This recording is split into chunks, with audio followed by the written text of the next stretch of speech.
Okay, hello, magandang gabi po mula dito sa Cherry Hill, New Jersey. 9:30 po ng gabi, Monday.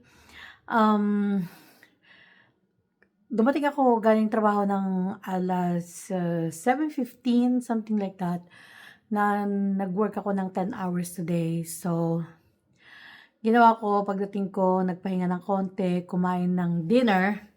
Actually, hindi lang dinner yun na yung breakfast, lunch, and dinner ko.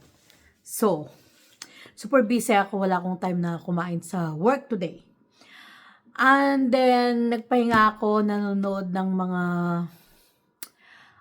videos ng PB team sa Mindoro, yung kung saan sila kumain doon sa gitna ng valleys and field ng ganda-ganda ng tanawin. At then sabi ko, so bago ako maligo at matulog, gusto kong sagutin yung isang tanong ng isa sa mga subscribers natin, but actually marami rin mga nag-comment, no? Pero isa lang yung main na tanong, do maraming mga nagtanong. Okay. Pakipaliwanag or pakisagot, yung pala ng term niya, pakisagot kung bakit ang status ni Krishna sa Facebook ay single. Okay. So, yun po ang gusto kong itapik ngayong gabing ito bago ako maligo at matulog, no?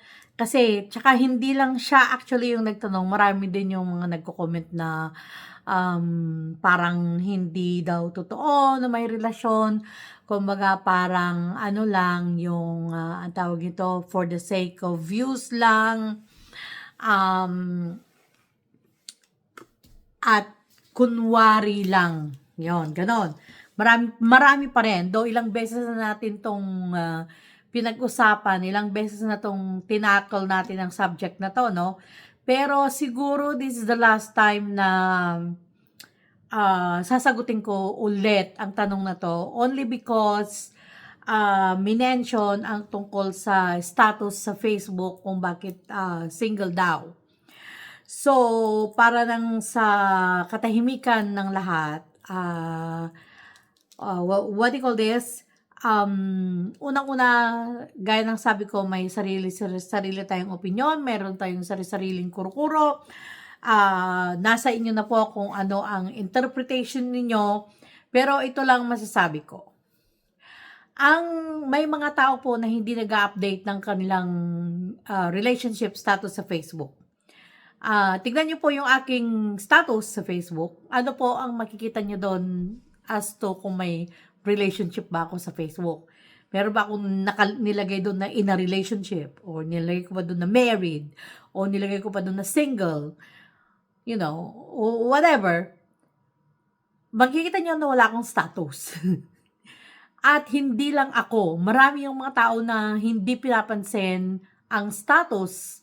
You know, like, parang for me it's not important kasi na i-update ko yung status ko because very obvious na I'm married. So may mga tao naman kasi na kagaya din ni Krishna na hindi niya kinakailangan i-update pa ang kanyang relationship status sa Facebook para lang may masabi na may karelasyon na siya, kasi kind of like, you know, people na may common sense, na marunong may konting pinapagana yung utak. Hindi ko sinasabing bobo ha. Yung mga taong pinapagana ang utak, alam na kahit ano pang ilagay mo dyan na in a relationship, not in a relationship, single, whatever, kasi nasa tao na yan kung ano yung conclusion niya sa mga nakikita niya. So yun, like for example, nakita mo na yung dalawang tao na, let's say for example, kalsada, naghahalikan. Porket ang status, single, ibig sabihin. Di ba? Like sometimes we have to use our common sense. Minsan kinakailangan gamitin din natin ang ating sentido común na hindi dahil porket nakalagay doon na single na. No? Hindi rin porket nakalagay doon na in a relationship, in a relationship na. Kaya yun ang gusto kong sabihin sa inyo. And besides, sa dami po namin na nagsasabi na totoo ang relasyon na Chris Pao. Ako, si Madam Yola, Ralph, Peter Paul, iba pang mga members ng PB team. Member ng PB team from kagaya na Master Ring, Toots TV, Renz Vlog, JR. Ibig kong sabihin na lahat kami, iisa yung sinasabi namin. No? Lalo na yung mga taong nakapaligid kina Sir Paul at saka Chris na. Kasama nila everyday. Kasama nila like almost 24 hours a day, 7 days a week, 30 days a month, na sila mismo ay nagsasabi or nakikilig sa dalawa. So, ibig sabihin, lahat na lang kami nagsisinungaling or lahat na lang, sige, wag mo ko na i-include ang sarili ko dahil hindi naman ako Pugong Bihero Team. Ibig niyo mang sabihin, lahat ng Pugong Bihero Team nagsisinungaling. Yun na lang ang gamitin na lang yung common sense, no? Again, it's up to you. Naniniwala ka, hindi ka naniniwala, nasa sayo na yan. Wala namang masama, wala namang mawawala sa Chris Pao kung hindi ka naniniwala, di ba? At wala ring mawawala sa'yo kung yun ang paniniwala mo. Yun nga lang, ang nakakalungkot doon is that para kasing dahil sa ginagawa ng mga iba, pag-comment na, nako, hindi, for the views lang yan. Or, ito ulitin ko to na sinabi ko na ito dati. Na, kung gusto ni na Sir Paul ang for the views ng Pugong Bihero Team, kung gusto nila, hindi nila binitawan si Ninita.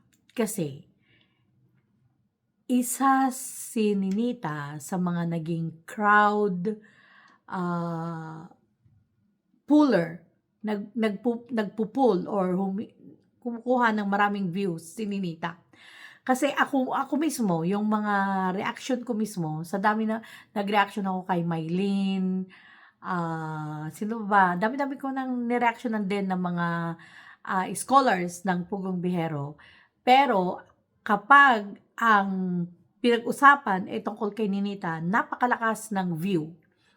So, in saying that, kung gusto lang talaga ng Pugong Bihero Team na magkaroon ng maraming views, hindi binitawan ni Sir Paul si Ninita. Pero you see, it's not about the views. Naging blessing in disguise lang na marami ang nanonood kapag pinag-uusapan si Krishna. Dahil marami ang natutuwa kay Krishna at marami ang natutuwa sa tambalang Paul at Krishna, lalo na ito ay totoong buhay, no? Kaya hindi kasi natin pwede talagang hindi natin pwedeng sabihin na hindi totoo. Dahil pag sinabi natin yon na hindi totoo, ibig sabihin, nagsisinungaling lahat ang Pugong Bihero Team. No? Si Edito magsisinungaling. Bait-bait nun sa personal na buhay. Kung makita nyo lang siya in real life. Na I don't think na papayag si Edito na makapanloko ng mga viewers. At dahil nga sa namit ko si Sir Paul, hindi rin siya manloloko ng mga subscribers niya para lang magkaroon siya ng maraming views. Kasi, sa totoo lang, pwede naman nilang itinuloy-tuloy ang teleserye at magiging marami pa rin siyang views pag tinuloy-tuloy nila ang teleserye.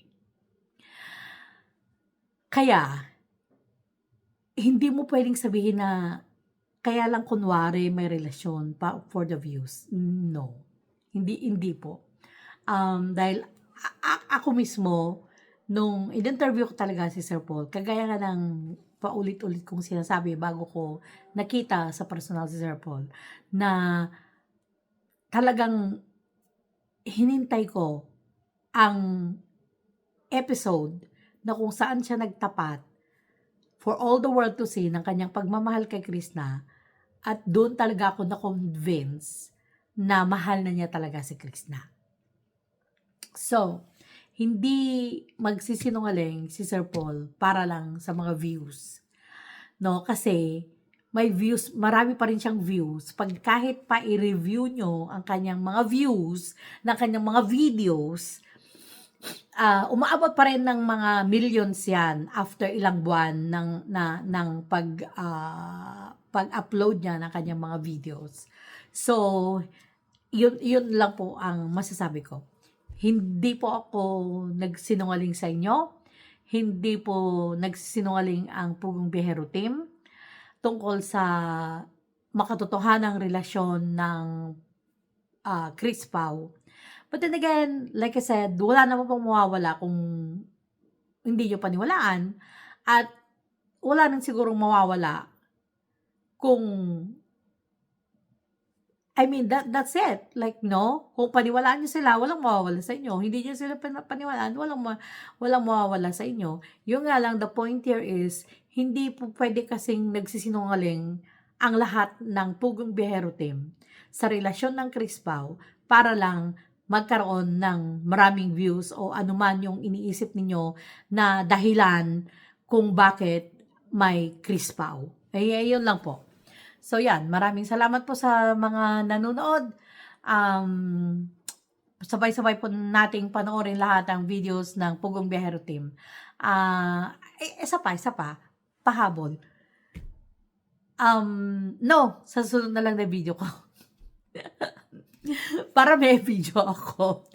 May reaction ako sa sunod. Magandang gabi po sa inyong lahat. Magandang umaga sa Pilipinas. I think, I'm sure. Siguro mga alas 9 nyo na po dyan ng umaga ng Martes sa Pilipinas.